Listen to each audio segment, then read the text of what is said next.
স্বাগত বন্ধুদেরকে। বন্ধুরা প্রথম থেকে শেষ পর্যন্ত আমার ভিডিওটা দেখবেন। আমি পটল দিয়ে আলু দিয়ে আর ডাল বাটা দেখুন এখানে আছে, মুসুর ডাল বাটা আছে এখানে। এবারে দেখুন কি উপকরণগুলো আছে আমার। একটু কালো জিরে দিয়েছি, হলুদ আছে, একটু নুন আছে, চিনি আছে, একটু একটু লঙ্কা গুঁড়ো আছে। এইটা আমি মাখবো। আগে সর্ষের তেলটা কড়া বসিয়ে দিয়েছি, আমি সর্ষের তেল দিয়ে দিচ্ছি এতে।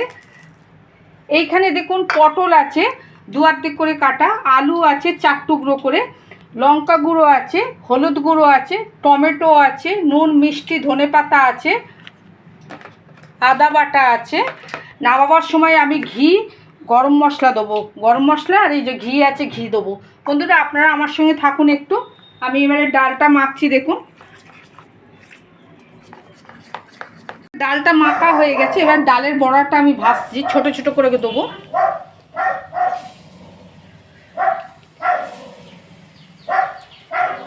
বড়াটা ভাজা হয়ে গেছে, আমি এবার তুলে নিচ্ছি বড়াটা।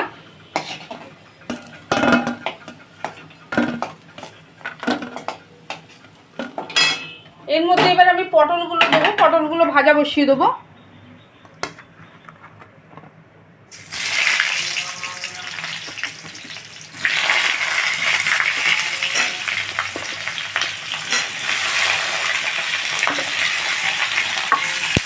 এটা নিরামিষই রান্না হবে। পটলটা আমার ভাজা হয়ে গেছে, পটল আলু বড়া দিয়ে তরকারিটা করবো বলেছি, আমি ঢেলে দিচ্ছি এর মধ্যে। আমি আবার নতুন করে তেল দিয়ে করব তরকারিটা।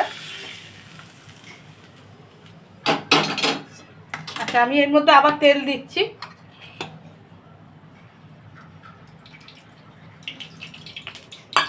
এখানে দেখুন সাদা জিরে আছে, দুটো শুকনো লঙ্কা আছে, একটা তেজপাতাকে দু অর্ধেক করা আছে, আমি এর মধ্যে ঢেলে দিচ্ছি।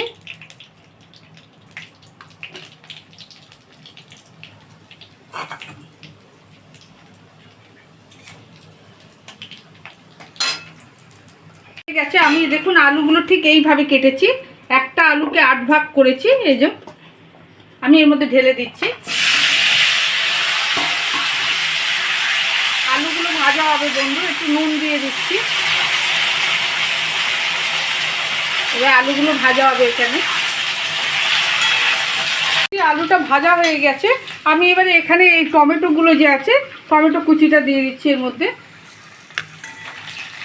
আচ্ছা, এই মশলাটা দেখুন এবারে এখানে জিরে হলুদ লঙ্কা গুঁড়ো আছে, আমি এইটা দিয়ে দিচ্ছি এর মধ্যে। আদা বাটা আছে এর সঙ্গে।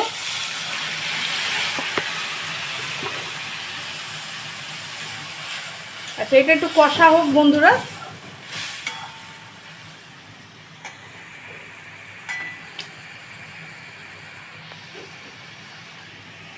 আলুটা কষা হয়ে গেছে, আমি এখানে দেখুন জল গরম বসিয়েছি, এই জল গরমটা আমি ঢেলে দিচ্ছি।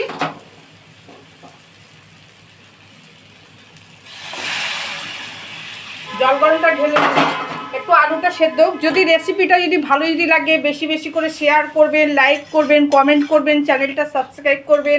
আপনারা আমার পাশে থাকার জন্য আপনাদেরকে অসংখ্য ধন্যবাদ। পুরনো বন্ধুদের পাশে থাকার জন্য ভালোবাসা, নতুন বন্ধুদেরকে স্বাগত, ধন্যবাদ বন্ধুরা। চিনিটা আছে, এই চিনিটা দিয়ে দিচ্ছি, যেহেতু ভাতের তরকারি খুব একটা মিষ্টি হবে না, আপনারা মিষ্টি খেলে ঝাল খেলে যেরকম খাবেন সেরকম পরিমাণ মতন দিতে পারেন। আলুটা সেদ্ধ হয়ে গেছে দেখুন, আলুটা সেদ্ধ হয়ে গেছে, আমি আলু এই বড়া আর পটল ভাজাটা দিয়ে দিচ্ছি এর মধ্যে।